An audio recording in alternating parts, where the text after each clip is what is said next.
కార్తీక పౌర్ణమిని దేవ దీపావళి అంటారు.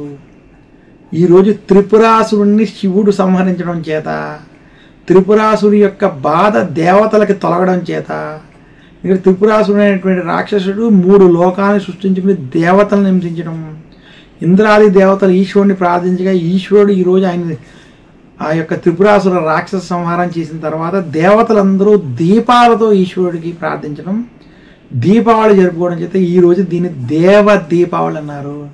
అందుకనే కార్తీక పౌర్ణమి రోజు ఈశ్వరుడిని పూజించిన, జ్వాలా తోరణం వంటి దర్శించుకున్న, శివుడికి దీపాలతో ఆవునేతి దీపాలతో నువ్వులను దీపాలతోటి ఈశ్వరుడి వద్ద వెలిగించి పెట్టిన, దీపాలతో ఇల్లుని అలంకరించుకున్న, ముఖ్యంగా ఆకాశ దీపాలు వెలిగించిన వారికి విశేషమైనటువంటి ఫలితం లభిస్తుందని తెలియజేస్తున్నాను.